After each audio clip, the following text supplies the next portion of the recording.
안녕하세요. 커피앤톡입니다. 오늘도 와주셔서 감사드리고요. 바로 사연 읽어보겠습니다. 안녕하세요. 결혼한 지 3년 차가 된 30대 초반의 여성입니다. 제가 어른들에 비해 긴 인생을 살았다고 할 수는 없지만 어린 나이부터 일을 시작해서 그런지 별별 사람들을 많이 만났던 것 같아요. 지금은 부모님께서 경제적으로 안정을 찾으셨지만 제가 고등학교에 진학했을 당시만 해도 아빠가 하시던 사업이 큰 위기를 맞으면서 집안에 온통 빨간 딱지가 붙어 있었거든요. 그래서 저는 부모님의 경제적 부담을 덜어드리기 위해 곧장 아르바이트를 시작했고 고등학교 졸업 이후에는 바로 회사에 들어가 직원으로 근무를 했었죠. 특히 영업직으로 근무를 해서 그런지 사람들이랑 부딪히는 일이 잦았어요. 그래서 자연스럽게 사람을 보는 눈이 생겼던 것 같아요. 지인들이 항상 저에게 사람을 잘 본다고 이런 사람이 인복이 좋다면서 부러워하기도 했죠. 남편과는 소개팅을 통해 처음 만나게 되었고 서로 취미나 식습관 같은 게 비슷한 게 많았어요. 24시간 내내 붙어 있었던 것이 아니기에 다른 사람과 있는 모습은 제대로 본 적이 없었지만 적어도 저에게만큼은 무슨 일이 있어도 항상 천사처럼 행동했죠. 또한 항상 약속 시간은 철저하게 지켰고 계획적인 사람이었어요. 이뿐만이 아니라 항상 반듯하고 예의범절을 중요시 여기는 좋은 사람이라 믿을 수 있었어요. 그래서 연애를 시작한 지 10개월 만에 저는 이 사람과 결혼을 결심하게 되었죠. 솔직히 사람을 보는 눈이 생겼다고 하지만 저보다 나이가 많은 어른들과의 만남은 그리 많지 않았기에 시어머니를 처음 만나 뵙게 되었을 때는 이것저것 걱정이 많았어요. 결혼한 지인들 이야기를 들어보면 한국 사회에서 고부 갈등을 가지고 있지 않은 사람을 찾기가 힘들고 가끔씩은 계모처럼 못된 시어머니도 있는 것 같았거든요. 그래서 혹시나 저의 시어머니가 되실 분도 못된 분이거나 무서운 분은 아닐까 하는 생각에 긴장을 많이 했죠.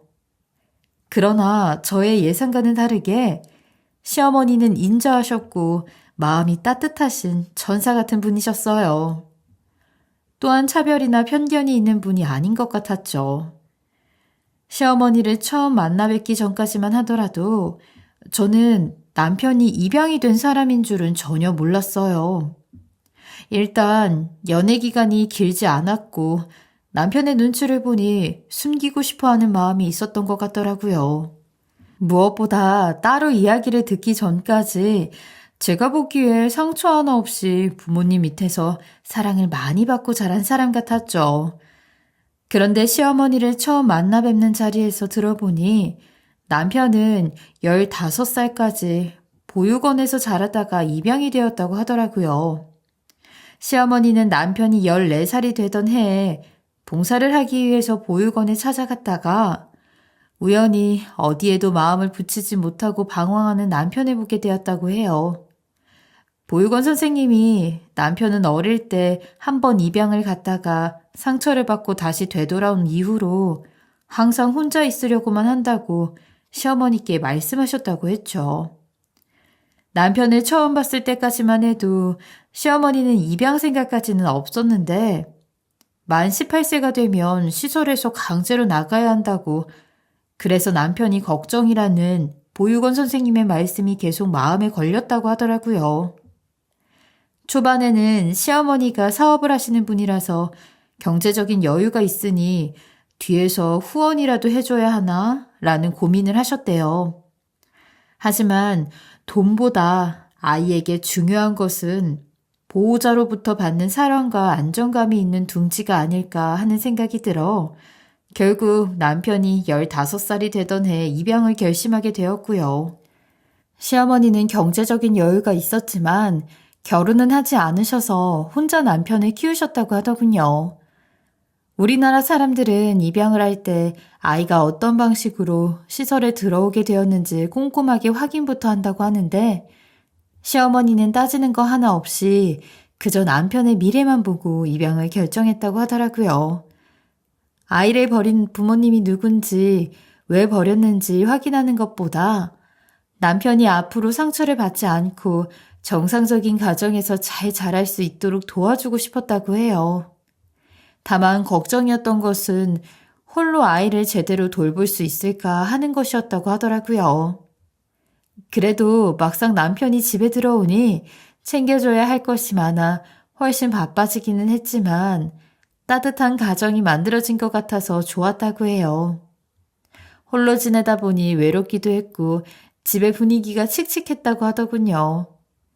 힘든 것이 아예 없었던 것은 아니지만 처음에는 적응을 못하다가 점점 마음을 여는 남편을 보면서 위안을 삼고 기쁨을 얻었다고 했어요. 시어머니는 사랑이 넘치는 사람이었고 그 덕분에 남편도 따뜻한 둥지 안에서 제대로 된 교육을 받고 어려움 없는 생활을 하면서 잘 자랄 수 있었다고 하더군요. 제가 보기에 뒤늦게 15살에 입양이 되었음에도 남편이 좋은 가정에서 훌륭하게 잘 자란 것 같다는 생각이 들었어요.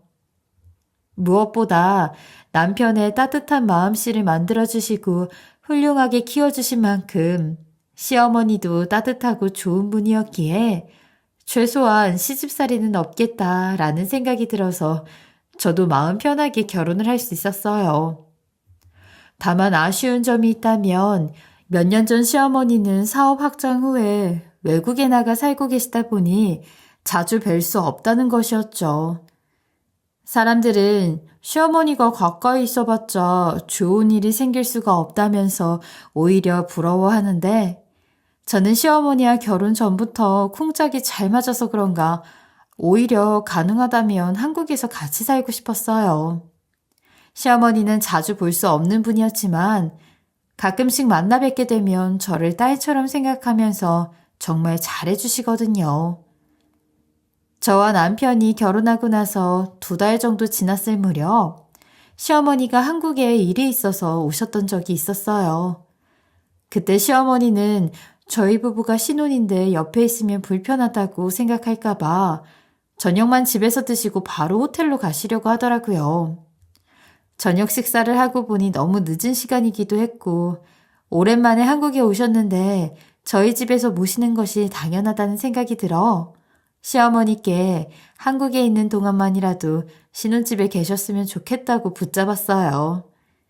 한참을 거절을 하시다가 시어머니는 저의 성화에 못 이겨 신혼집에서 지내게 되셨어요. 그런데 전날 제가 조금 피곤했는지 아침 알람이 울리는데도 듣지 못하고 늦잠을 자버렸죠. 일어나자마자 어머니도 계신데 큰일 났다 하는 생각으로 헐레벌떡 아침밥을 하기 위해 부엌으로 나가게 되었어요. 그러나 이미 시어머니가 부엌에서 요리를 하고 계시더라고요. 너무 죄송한 마음에 제가 나머지 음식들은 차리겠다고 했어요. 하지만 시어머니는 타박하지 않고 오히려 본인이 아침밥을 해주고 싶다고 하시면서 아무것도 손대지 말고 우리 며느리는 들어가 더 잘하고 말씀하셨어요. 그래도 무언가 도와야 할 것 같아서 준비를 하고 있었는데 시어머니는 아들 며느리한테 한 상 차려주고 싶다면서 기어코 방으로 떠미시더군요. 결국 저는 시어머니의 말씀에 따라 아무것도 하지 못한 채 방에 있다가 음식이 완성되고 나서야 나갈 수 있었어요. 그런데 시어머니는 아침부터 제가 좋아하는 음식들로 식탁을 채워놓으셨더라고요. 잡채나 갈비찜 같은 손이 많이 가는 음식들을요. 심지어 이만한 음식들을 만들 만한 재료가 집에 없었을 텐데 시어머니는 아침부터 시장까지 다녀오신 듯 했죠. 정성이 가득 담긴 음식들을 보고 놀라서 아침부터 너무 고생하신 것이 아니냐고 하며 안절부절 못했더니 시어머니는 조만간 다시 외국으로 나가야 하니까 자주 해주지 못하고 며느리이자 딸을 하나 얻은 기념으로 솜씨 좀 부려봤다고 해맑게 이야기를 하시더군요. 너무 감사했어요.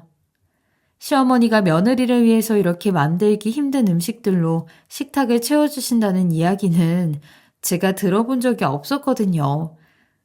이 외에도 항상 해외에서 한국에 들어오실 때마다 시어머니는 제 생각이 났다면서 가방부터 화장품 등 선물을 빼놓지 않고 가져오세요. 결혼 후 처음으로 시어머니가 집에 놀러 오셨을 때 정말 이삿짐 수준으로 선물을 가득 가지고 오셨더라고요. 처음에는 모두 시어머니 짐인 줄 알았죠. 그런데 박스 안을 살펴보니 저와 남편의 선물부터 저희 부모님 선물까지 빼놓지 않고 꼼꼼히 가져오셨더라고요. 이 무거운 박스들을 어떻게 들고 오셨을지 정말 놀랐어요. 다른 집 며느리들은 시어머니가 오로지 아들만 챙겨서 서운하다고 하던데 저희 시어머니께서는 까다로운 아들 옆에 있어주는 며느리가 100배, 1000배 중요하다고 매번 말씀을 해주셔서 너무 감사하더라고요.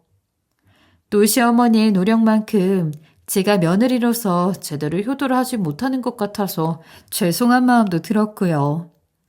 저희 친정 부모님께서도 매번 본인 선물까지 챙겨주시고 먼저 안부 연락을 해주시는 시어머니께 너무 감사하다면서 세상에 이런 시어머니 없다고 저에게 더 잘해드리라고 하면서 여러 번 당부를 하셨어요. 저도 친정 부모님의 말씀처럼 이런 시어머니 찾기가 하늘의 별 따기라는 것을 잘 알고 있어서 효도를 하려고 많이 노력하고 있어요. 그래서 가끔씩이라도 시어머니가 한국에 들어오면 괜히 저희 집에 모시려고 하고 시간이 날 때마다 시어머니 모시고 밖으로 나가 데이트도 하면서 맛있는 것도 많이 사드렸죠. 그런데 한 번은 심장에 큰 돌이 떨어지는 듯 깜짝 놀랐던 일이 있었어요.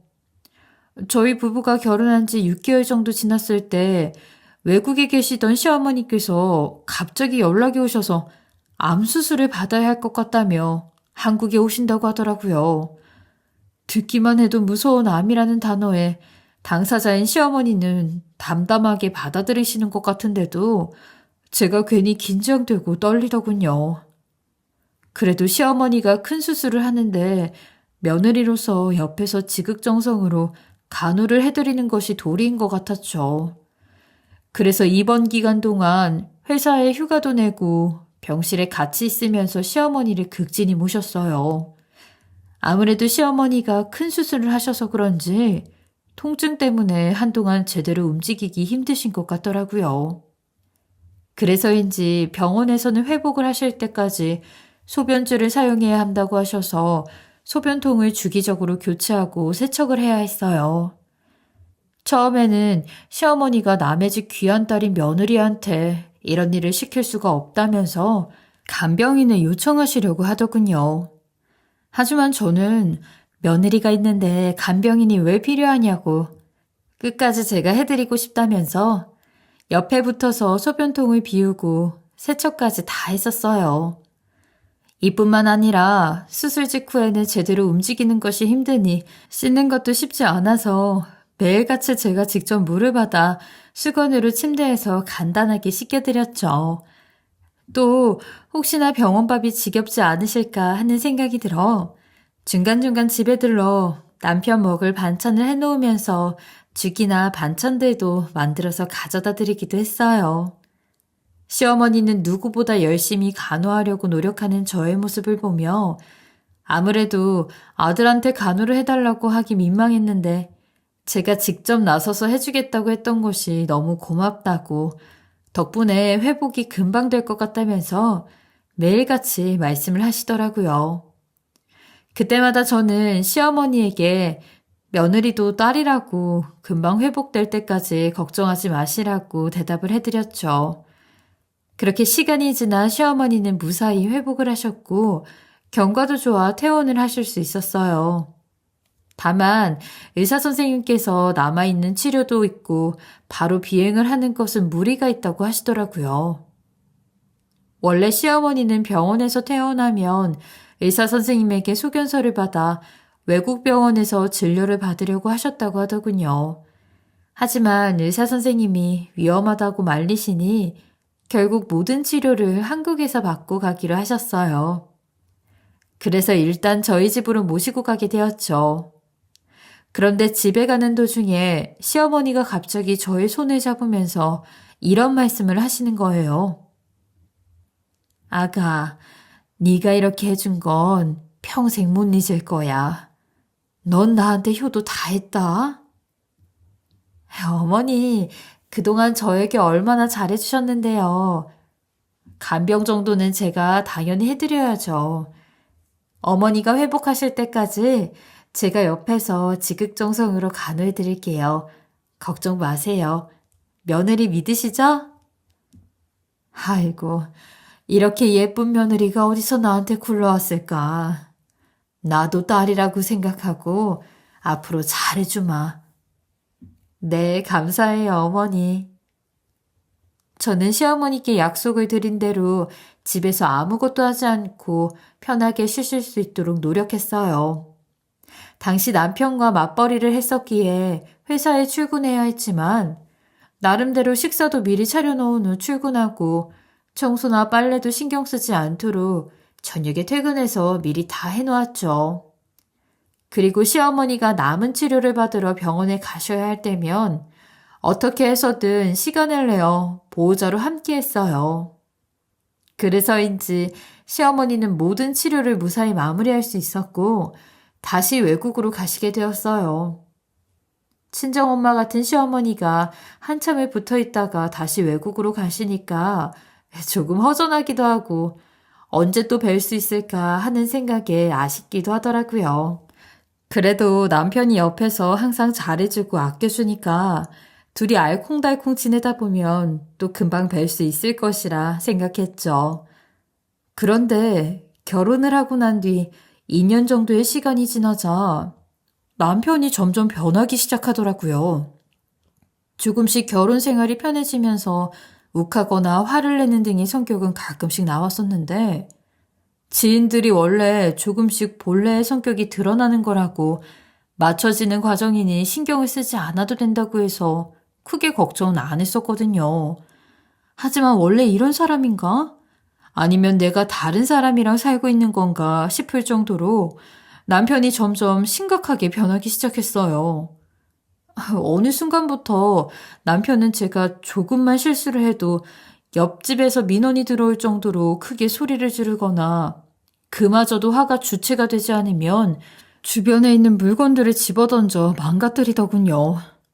초반에는 저도 남편을 말려보기도 하고 같이 욕도 하면서 싸워보기도 했었는데 이미 화가 나서 눈이 돌아간 사람에게는 전혀 통하지 않더라고요.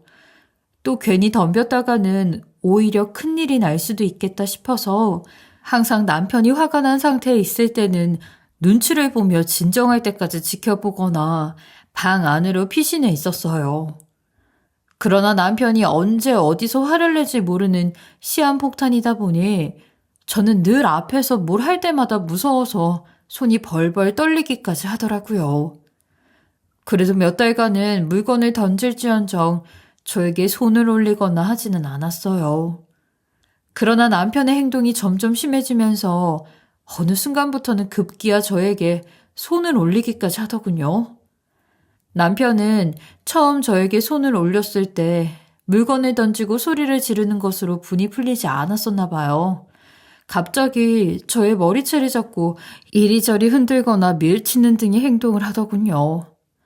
평소 남편이 공주처럼 저를 대해주던 모습을 본 사람들은 남편의 이런 모습을 보면 분명히 제가 해서는 안 될 짓을 한 것으로 생각할 거예요. 그러나 남편이 이토록 화났던 이유는 전혀 큰 잘못이 아니었어요. 그냥 단순히 본인이 원하는 반찬을 저녁에 만들어주지 않았다는 것이 이유였거든요. 그날 아침에 남편이 출근하기 전 저에게 낙지볶음이 먹고 싶다고 했고, 그날 저도 연차를 썼던 날이었기에 남편이 원하는 음식을 해주고 싶어서 낙지를 사러 마트에 갔었어요. 그런데 그날따라 마트에 있던 낙지가 상태 좋은 것들은 다른 사람들이 다 사가서 남아있는 것들은 좋지 않더라고요. 그래도 남편이 먹고 싶다니까 이거라도 구매해서 만들어줘야 하나 고민을 했었어요. 하지만 결국 낙지는 포기하고 평소 저희 부부가 좋아하는 갈치조림을 하게 되었죠. 그런데 남편은 평소 좋아하는 음식임에도 불구하고 낙지볶음이 식탁에 없으니 많이 실망했나 보더라고요. 갑자기 본인 의견을 무시하는 거냐고 동네가 떠나가라 소리를 지르더니 올려져 있던 반찬이 담긴 그릇을 바닥에 깨부셨어요. 그리고는 저에게 손을 올리게 되었죠. 그 모습에 크게 충격을 받은 저는 결국 남편과 같이 못 살겠다고 하며 짐을 싸서 친정으로 갔어요. 그러니 남편이 뒤늦게 친정으로 쫓아와서 울며불며 사정을 하더라고요. 본인이 미쳤던 것 같다면서 요즘 회사 일 때문에 스트레스도 많이 받고 제정신이 아니었다면서요. 그러면서 제발 이러지 말라고 무릎을 꿇었죠. 남편의 모습에 친정 부모님도 많이 실망을 하셨는지 엄청 혼을 내셨어요. 아, 자네가 우리 딸한테 이럴 줄은 몰랐네. 어디서 함부로 아내한테 손을 올려? 죄송합니다, 장인어른. 앞으로는 그러지 않을게요. 그동안 내가 자네를 얼마나 예뻐했는데 유일한 사위라고 집에 오면 토종닭해서 먹이고 인삼이며 산삼까지 비싼 것들은 다 챙겨줬더니 이렇게 우리 딸한테 상처를 줘? 죄송해요, 장모님. 이번에는 제가 심했어요. 요즘 제가 회사 스트레스가 너무 많았나 봐요. 다음부터는 절대 이런 일 없게 하겠습니다. 나는 우리 예빈이 자네가 있는 집에는 보내지 않을 생각이네. 차라리 이혼을 시키면 시켰지. 어디 장모장인이 멀쩡하게 두 눈 뜨고 살아있는데 어디 우리 딸한테 손을 올려. 나도 얘 키우면서 애지중지하느라 살면서 손 한 번 안 올려봤네. 그런데 믿었던 사위가 내 딸한테 그럴 줄은 정말 몰랐어. 정말 죄송합니다, 장모님. 여보, 내가 잘못했어. 한 번만 용서해줘, 여보. 그깟 사과 한 번으로 되겠나? 잘못을 했으면 크게 혼을 좀 놔야지. 당신 얼른 전화 걸어 사부인께 이번 일 말씀드려. 이번 일 상의해야 할 것 같다. 장인어른, 제가 정말 잘못했어요. 엄마한테는 연락하지 말아주세요. 제가 이렇게 빌겠습니다. 한 번만 용서해 주시면 앞으로는 변해서 아내한테 정말 잘할게요. 그래? 그럼 우리 딸 의견을 한번 들어보지. 예빈아, 앞으로 장서방이랑 어떻게 할 생각이니? 엄마 아빠는 네가 원한다면 이혼도 괜찮다. 그러니 걱정 말고 이야기해봐. 결국 저는 남편을 한번 믿어보기로 하고 용서하기로 결정했어요. 왜냐면 제 뱃속에 아기가 생겼거든요. 제 사정도 알고 남편의 대답도 들으신 부모님께서는 한숨을 크게 쉬시면서 딱 한 번만 봐주겠다고 하시더군요. 대신 한 번만 더 이런 일이 있으면 그때는 가만 안 둔다고 하셨죠. 그래서인지 실제로 남편은 이 일 이후로 두 번 다시 저에게 손을 안 올리고 잘해주기 시작했어요. 덕분에 남편이 편안하게 해주니 불안이나 공포감도 없고 저도 마음이 편해져 태교도 잘할 수 있었어요. 한 차례 힘든 일을 겪었지만 남편이 정신도 차렸으니 임신하고 아이까지 낳게 되면 더 잘해줄 거라고 믿었어요. 그러나 남편은 완전히 저의 예상을 빗나갔죠. 여자로서 가장 행복해야 할 임신 기간이 저는 지옥이 따로 없었거든요. 물론 저희 부모님께 한 번 혼난 뒤로 예전처럼 마구잡이로 화풀이를 하거나 물건을 던지는 등의 행동은 없었지만 남편은 기분이 나쁠 때마다 공포 분위기를 만들어 사람을 위축시키더라고요. 특히 같이 살아보니 눈치라는 게 생기잖아요. 아무래도 남편을 화나게 하는 원인은 바로 시어머니인 것 같더라고요. 그동안 시어머니가 사업을 크게 하고 있어서 그런지 부족함 없이 편하게 살라고 하면서 남편을 통해 경제적인 도움을 많이 주셨거든요.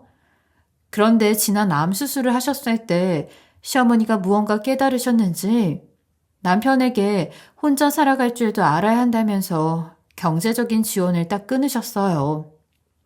매달 끊임없이 들어오던 경제적인 지원을 한 번에 딱 끊어버리니 그때부터 남편도 위기감을 느꼈는지 난리가 난 거죠. 남편과 함께 부부로 살면서 생전 시어머니 욕을 하는 걸 들어본 적이 없었는데 어느 순간부터 남편은 시어머니 욕을 엄청 하면서 듣기 거북한 말까지 하더라고요. 뱃속에 아이도 있는 상황에 하도 듣기 불편해서 남편에게 제발 말 좀 가려서 하라고 굳이 말해야겠다면 뒤에서 하지 말고 시어머니 앞에서 하라고 했죠. 그랬더니 남편은 협박성 발언까지 하면서 노발대발 난리가 났어요. 네가 뭘 안다고 떠들어. 내가 요새 오냐오냐 해주니까 만만하냐? 너 조심해. 임신했다고 유세 부리지 마. 더 그렇게 까불다가 저번처럼 또 아주 얻어맞는 수가 있어. 뭐라고? 뱃속에 아이도 듣고 있는데 제발 말 좀 가려서 해. 나중에 우리 애가 당신 닮아서 아빠 욕하고 다니면 좋겠어? 그리고 이제는 하다하다 협박까지 하냐? 너 말 다 했어? 나도 참는데 한계가 있으니까 적당히 해. 진짜 얻어맞기 싫으면. 남편은 이 말을 끝으로 담배를 들고 문을 세게 닫으면서 밖으로 나가버렸어요.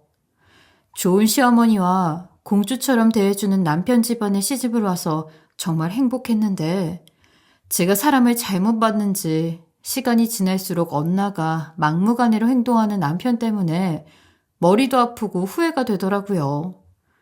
남편을 보면서 수백 번도 더 이혼 생각을 했지만 이미 뱃속에 아이도 있는데 태어나자마자 홀어머니 밑에서 자라는 게 불쌍해서 쉽사리 결정을 할 수가 없었죠.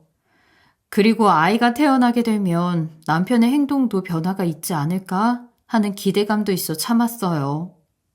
하루는 제가 시어머니 생각이 나서 연락을 해 안부를 물었던 적이 있어요. 당연히 아기가 생겼다는 좋은 소식도 전했죠. 그랬더니 시어머니가 시국이 많이 안정화되었으니 맛있는 음식도 해주고 아이용품도 사줄 겸 한번 보러 오시겠다고 이야기를 하시더군요. 당연히 저로서는 시어머니가 한국에 오신다니 너무 기분이 좋았죠. 그러던 어느 날 갑자기 남편이 또 아침부터 짜증을 내더라고요. 처음에는 왜 또 저러나 싶었는데 알고 보니 시어머니가 한국에 들어온다고 했다는 거예요. 그러면서 남편은 제 탓을 하더라고요. 임신을 해서 날 보러 온다고 했다면서요. 남편은 그날도 화가 주체가 안 되는지 그 노인네 면상 보기도 싫은데 왜 우리 집에 오는 거냐면서 아침 대바람부터 물건을 깨부수고 소리를 지르며 혼자 방방 뛰더라고요. 그럴 때마다 저런 아빠가 있는 게 아이한테 좋은 일인가 싶어서 정말로 이혼을 결심해야 하는 건지 별별 생각이 다 들었죠. 솔직히 다음 달이면 아이가 태어나는데 너무 후회스럽더라고요. 예정대로 시어머니는 저희 집으로 오셨고 도착하시자마자 저의 손을 잡으면서 고생했다고 본인에게 손주까지 안겨주어서 너무 고맙다고 하시더군요. 그러면서 이번에는 아기 선물까지 사왔다면서 저에게 가득 안겨주셨죠. 시어머니가 오신다고 난리를 치던 남편은 당연히 표정이 좋지 않더라고요. 하지만 저는 남편 기분은 신경 쓰지 않았어요. 그저 시어머니가 오셨으니 맛있는 음식 차려드리고 며칠 동안 저희 집에서 즐겁게 지낼 생각만 했어요. 그러나 시어머니는 며칠 동안 호텔에서 지내면서 친구들과 가족들을 만나실 예정이라고 하더라고요. 그랬더니 남편의 표정이 순식간에 밝아지면서 천사 같은 얼굴을 하고 언제든지 우리 집에 와서 계시라고 집 비밀번호까지 알려주더군요. 아침까지만 해도 시어머니 오신다고 물건을 망가뜨리며 난리를 치던 남편인데 순식간에 표정이 싹 바뀌니 소시오패스인 것 같아 너무 소름이 돋더라고요. 그렇지만 티내지 않고 저도 중간중간 시어머니를 모시고 다니면서 쇼핑도 하고 맛있는 것도 먹으며 즐거운 시간을 보냈어요. 하루는 시어머니가 약속이 있다고 하시길래 모셔다 드린 후 저녁에 남편의 동기 부부 모임에 참석하게 되었어요. 아무래도 부부 모임이다 보니 여자들이 남편 흉보는 대화를 많이 하잖아요. 남편은 동기들끼리 술 한잔하면서 놀고 있고 저는 남편 동기분들의 와이프분들과 저녁 식사를 하면서 이런저런 이야기들을 했어요. 그런데 한 분이 남편 흉을 은근슬쩍 보시더라고요. 아, 우리 집 남편은 다른 건 다 좋은데 말을 예쁘게 하라고 해도 안 하는 게 문제예요. 직업 때문인 건지 조금만 마음에 안 들어도 독서를 그렇게 날려댄다니까요. 그래서 그런지 집에 아빠가 들어오면 애들도 은근히 제 옆에만 붙어 있으려고 해요. 어머, 진짜요? 우리 집 남자도 그래요. 게다가 편식하면서 가리는 건 얼마나 많은지 말도 못해요. 앞으로 태어날 우리 아이가 아빠를 피하는 건 아닌지 저도 걱정이 되네요. 어머, 지은 씨도 그래요? 예빈 씨 정말 힘들겠어요.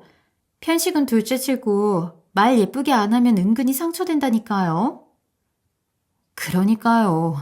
저도 가끔씩 상처 엄청 받아요. 남자는 다 투정 부리는 어린애라더니 정말 그게 맞나 봐요. 아무래도 분위기상 남편 흉을 안 볼 수가 없길래 저도 은근슬쩍 우리 집 남자도 그렇다면서 살짝 흉을 봤었죠. 그런데 남편이 옆에서 들었던 것인지 저의 말에 매우 화가 났던 것 같아요.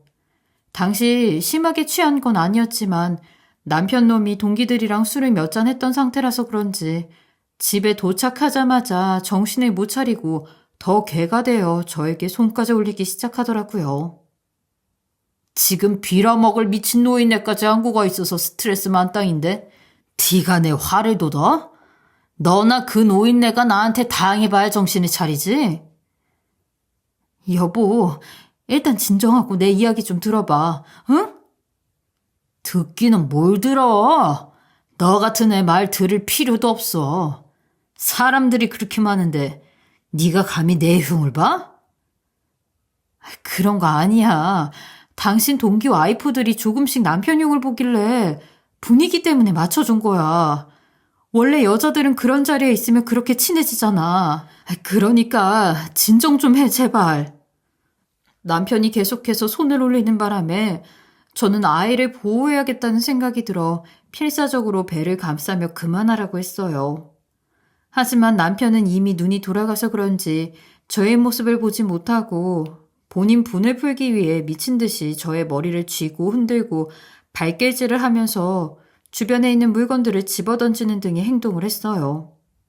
저는 남편의 행동에 극심한 공포심과 두려움을 느끼게 되었고 그 이유 때문인 건지 아니면 순간적으로 받은 스트레스 때문인 건지는 몰라도 아직 예정일이 많이 남았는데도 갑자기 양수가 터지더군요. 저는 본능적으로 병원에 빠르게 가야겠다는 생각이 들었고 정신없이 손을 올리는 남편을 필사적으로 말리면서 빨리 병원으로 가자고 애원을 했어요. 그러나 남편은 양수가 이미 터졌다는 것을 봤음에도 불구하고 발길질을 멈추지 않더라고요. 그렇게 저는 한참 동안 공포의 시간을 겪어야만 했죠. 그러다 남편의 분이 어느 정도 풀렸는지 정적이 흘렀고 이제 당신 화 다 풀렸으면 병원에 가자고 했어요. 하지만 남편은 힘이 없어 주저앉아 있는 저를 보면서 헛소리를 내뱉더라고요. 야, 너 병원 가고 싶으면 나 해장 밥상부터 차려. 술 많이 마셨더니 해장해야겠다. 살고 싶으면 빨리 밥 차려. 여보, 지금 양수 터졌잖아. 우리 밥은 나중에 먹고 빨리 병원부터 가자, 제발. 내가 이렇게 부탁할게. 뱃속에 있는 우리 애기 잘못되면 어떡해? 나 지금 해장해야 한다니까? 너 때문에 하도 열냈더니 속이 쓰려 죽겠으니까 얼른 해장밥상 안 차려와? 양수가 터졌는데도 해장밥상을 차려주지 않으면 병원에 가지 않겠다는 남편의 협박에 도움을 받는 것은 일찌감치 포기했죠. 그리고 저는 금방이라도 쓰러질 것 같은 정신을 붙잡으며 혼자라도 병원에 가야 한다는 생각에 겨우겨우 몸을 일으켰어요. 그런데 갑자기 작은 방에서 시어머니가 대체 무슨 일이냐고 하면서 밖으로 나오시는 거예요. 저는 당장 쓰러질 것 같은 얼굴을 하고 있고 양수가 터져 병원에 가야 하는데 남편이라는 놈은 술에 취해서 병원 가고 싶으면 해장하게 밥상 먼저 차려오라고 난리를 치며 씩씩거리고 있으니 시어머니의 화가 머리 끝까지 나신 듯 보였어요. 그 모습을 보고 곧바로 소파에 있는 쿠션을 남편에게 던지면서 뺨을 올리시더군요. 그러자 남편의 정신이 조금은 돌아왔는지 화가 나서 소리를 지르시는 시어머니 모습에 기겁을 했고 그 자리에 주저앉았죠.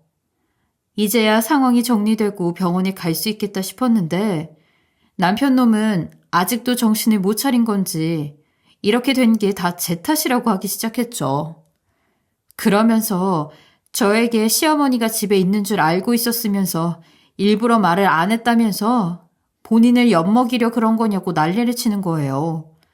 그러자 시어머니가 노발대발하시면서 네가 나한테 집 비밀번호 알려주지 않았냐고, 호텔에서 묵는 기간 다 끝난 김에 좀 챙겨주려고 니네 집으로 왔다고 하시더군요.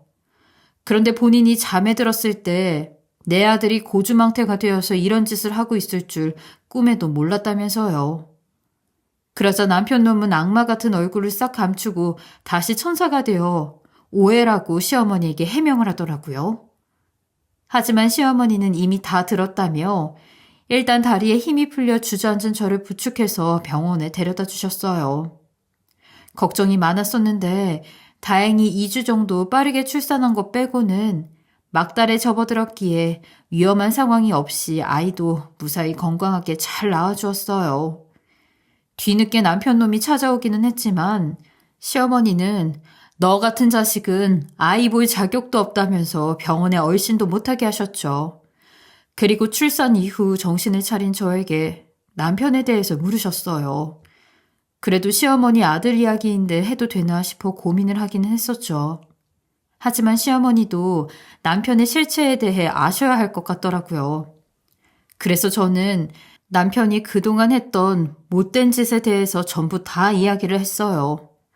두 얼굴을 하고 있으며 경제적인 지원을 끊은 순간부터 시어머니 욕도 입에 담기 힘들 정도로 많이 한다고요. 시어머니는 저의 이야기를 듣고 충격을 많이 받으신 듯 보였어요. 한동안 말을 이어가지 못하시다가 내가 걔를 어떻게 키웠는데 이런 인간 말종짓을 하냐면서 저에게 미안하다고 하시더군요. 본인이 애를 잘못 키웠다며 여태 호랑이 새끼를 키웠다고요. 그러면서 시어머니는 내가 키운 아들이지만 아내를 대상으로 이런 짓을 하는 사람과는 같이 살면 안 된다고 저에게 당장 이혼을 하라고 하시더군요. 아이는 본인이 다 키워줄 테니 걱정하지 말라면서요. 저도 양수가 터져 아이가 나올 위기인데도 발길질하면서 협박까지 하는 남편과는 더 이상 살지 못하겠다고 생각을 했었죠. 그래서 시어머니 말씀대로 남편과는 헤어지는 것이 모두에게 좋겠다 싶더라고요. 그리고 시어머니는 양자 파양 신청을 하시겠다고 말씀하셨어요. 아무래도 남편과 협의가 안 되는 상황이라면 재판까지도 가야 할 것 같다고 하셨지만 그래도 남편 쪽에 결격 사유가 있는 상황이라 불리하지는 않다고 하셨죠. 특히 시어머니는 저의 증언을 확보한 상황이고 지금까지 경제적인 지원을 하며 양부모로서 최선을 다했다는 증거물도 있어서 어렵지는 않을 것 같다고 하시더군요. 무엇보다 남편이 아내에게 손을 올리고 입에 담지도 못할 욕설까지 하는 소시오패스 성향이 있다는 것이 가장 큰 결격 사유라는 이야기를 변호사를 통해 들었다고 하셨죠. 며칠 뒤 시어머니는 남편에게 찾아가서 파양 신청을 할 생각이라고 이야기를 했고 처음에는 정신을 못 차리고 길길이 날뛰면서 그럴 거면 왜 입양을 하겠다고 했냐고 이 정도 일에 이렇게 나오면 본인은 어떻게 하냐면서 소리를 질렀다고 하더군요. 하지만 시어머니의 의지는 확고했고 결국 남편은 절절매면서 한 번만 용서해달라고 눈물로 호소를 했다고 하더라고요. 그러나 끝까지 협의 파양에 동의하지 않아서 시어머니는 소장을 작성해서 보냈고요. 저도 병원에서 나가자마자 곧바로 남편에게 이혼 서류를 보냈어요. 예상대로 남편은 제가 있는 곳으로 찾아와서 아이도 있는데 이혼은 너무하지 않냐면서 엄마부터 너까지 왜 이러냐면서 난리를 치더라고요. 하지만 저는 아이 생각을 했던 사람이면 양수가 터졌을 때 모른 척하지 않았어야 한다며 이번만큼은 봐줄 수가 없다고 강력하게 나갔어요. 그러면서 소송까지 각오하고 있으니 원하면 이야기하라고 했어요. 그러자 남편은 엄마도 파양 소송을 하겠다고 서류를 보내왔는데 이혼까지 소송으로 하게 되면 본인은 정말 무너진다면서 한 번만 봐달라고 애걸복걸 하더군요. 그러나 저는 이미 이혼을 마음먹은 상황이었고 아이도 나중에 당신 같은 아빠는 필요 없다고 생각할 것이라면서 도장 찍기 싫으면 소송으로 해결할 테니 선택하라고 했죠. 그러자 본인이 한 짓들 때문에 겁이 났는지 남편은 이혼 도장을 찍어주더라고요. 저는 그렇게 남편을 가차없이 버렸어요. 결국 이혼 소송 없이 무사히 남편에게서 벗어날 수 있었고 시어머니도 재판을 통해서 여러 가지 증거물을 제출하고 법원의 판단에 따라 파양 절차를 무사히 마무리할 수 있었죠. 남편은 결국 혼자가 되었고 파양이 된 이후에도 시어머니에게 몇 번이나 다시 아들로 받아주면 안 되겠냐고 빌었다고 하더군요. 하지만 시어머니는 끝까지 남편을 내쳤죠. 어차피 친정부모님도 이혼 소식은 들으셨는데 다시 친정으로 들어가야 하나 고민을 했었어요. 그런데 시어머니가 저에게 이런 제안을 하시더군요. 예빈아, 내가 지난번에 아기는 키워주겠다고 했잖아. 지윤이는 이미 파양되었고 호적상 이 아이는 내 손녀가 아니지만 내가 이 아이 끝까지 책임지고 싶은데 예빈 생각은 어때? 네? 어머니, 그게 무슨 말씀이세요? 아이를 외국으로 데려가시겠다는 말씀인 거예요? 아니, 그게 아니라 외국 사업은 동업자에게 맡기고 내가 한국으로 들어와서 살려고. 예빈이만 괜찮다면 내가 예빈이 사는 곳 주변에 집을 얻어서 아이 키우는데 도움을 주고 싶은데 너는 어떻게 생각하니? 어머니, 정말로 괜찮으시겠어요? 외국에서 하시는 사업 잘 되고 있잖아요.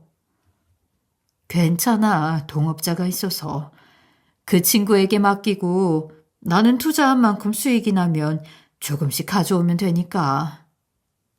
지훈이는 파양했지만 그래도 아들이었는데 우리 손녀만큼은 잘 크게 도와주고 싶어.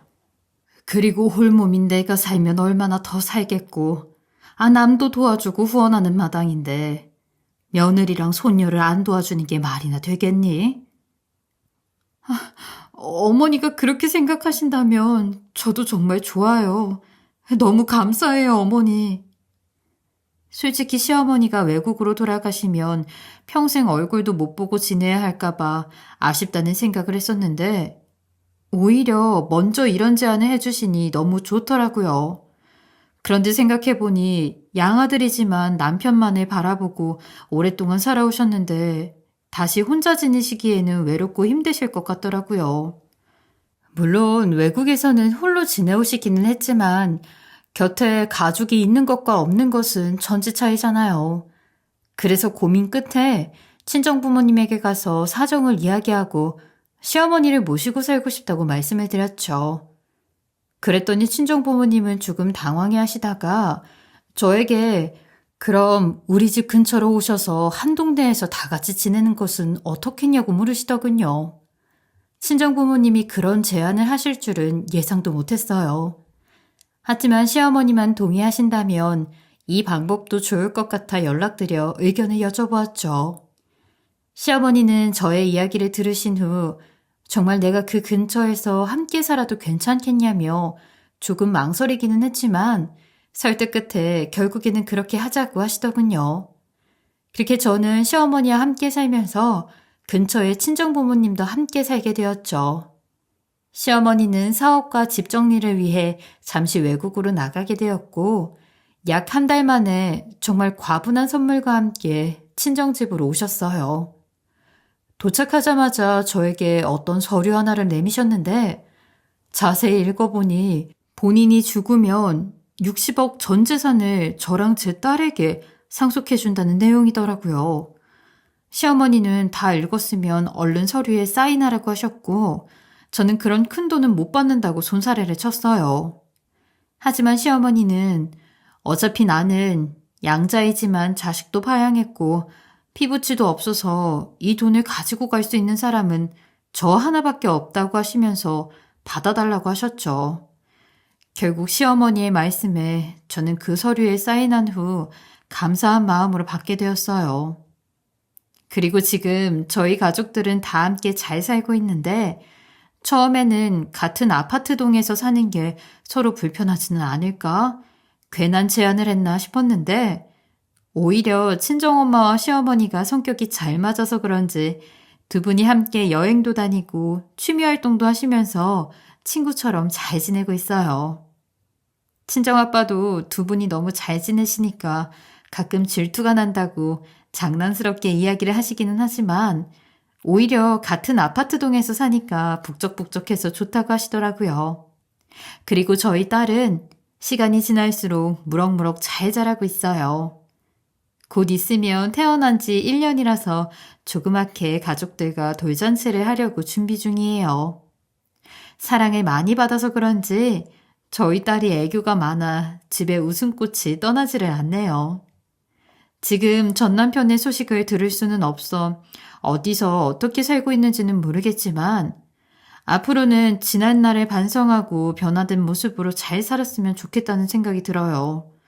시어머니도 전 남편에 대해서 따로 말씀은 안 하시지만 그래도 키운 정이 있으니 잘 살았으면 좋겠다는 마음을 가지고 계신 것 같더라고요. 저희 가족도 전 남편에게 받은 상처가 완전히 아물지는 않았지만 저희 딸이 건강하고 행복하게 잘 자랄 수 있도록 노력하고 있어요. 저의 긴 글 들어주셔서 감사합니다.